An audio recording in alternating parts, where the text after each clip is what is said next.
Be proud of it. I'm a geek. I'm a science and math geek. And I mean, once I was diagnosed with autism and I started looking back through my life, I could see all the signs. All the signs were there. And I totally understood, why I thought the way I did, why I did things the way I did. But I wouldn't change my brain. Like I was I thought, but I also thought everybody at 11 years old. I built a working seismograph and buried it in my backyard. I made a sundial in permanent marker on my windowsill. I got grounded for that one. But, Oh, but I how did these cool that you did things. that, though. Yeah. And I mean, like, because I didn't talk to other people, I thought everybody did that. Apparently, not everybody does that. There were things that were stressful too, though. Things like I had to count my steps all the time. I had to have things in even number pairs. And if they were odd numbers, I don't have an affinity for odd numbers. I still to this day will go out for walks and I'll add up all the numbers on license plates until I get a single digit. But it's those things that I guess there's always cons to everything. And they're stressful, but I wouldn't change anything because it is who I am and it's made me who I am. And I see the world in a certain way and can't imagine seeing it any other way. That's very cool. I have to comment on this because I'm sitting here going, okay, does not have an affinity for odd numbers, but you're projecting 9 books. How does that fly? Because 9 can be divisible by 3. So there's an exception to this odd rule. There is. Just like 5s and 10s, right? Okay, If you can okay. divide it, I don't like 5, but 10s I do. So you can divide the 10 in half. It's just it has to be Yeah. it has to be broken into even pairs. Yeah.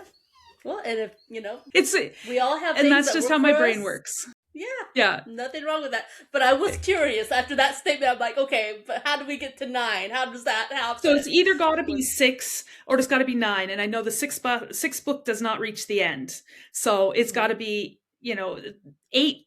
8 doesn't feel right. 9 does. Yeah, Absolutely. And if by chance you find out that 9 isn't enough, 10 is still okay. Or absolutely. no. Okay. I don't know. For a half a second I thought, well, maybe I said something wrong there. Maybe that's not okay.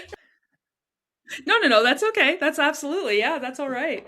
I Yeah. mean, I'm keep coming up with ideas, but I'm gonna have to stop that at some point because I True. could write forever in this, and I just think people, I don't want to get burned out on this series, or have to put it away and then have my fans sitting there. Why are you not writing more books? Because there's people that are asking me when is my 5th book coming out.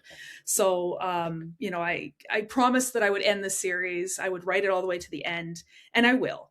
But I also want to do other projects too. Well, absolutely right. Yeah. So I had spoken to someone very early in the early days of when my podcast was launched. And she has a book series. I think it's like the Bluebell Chronicles or something like that. It's set in Scotland. But she had made a comment about how she had intended her series to end. Um, and she wrote it, in such a way that, the character was supposed to die and did die as far as she was concerned. But her audience saw something that she didn't catch, and there was room for another book because there was a way that he could still live through that situation. So she did end up writing Interesting. one more book. So I just had to go there with you on, well, what about? So, Yeah, well, I mean, even when it's done, it's not done, right? right, if exactly. there's There's if always there's something, potential. if I might want to revisit it. I'm not opposed to the idea of writing a parallel series of something else where we meet characters from my current series.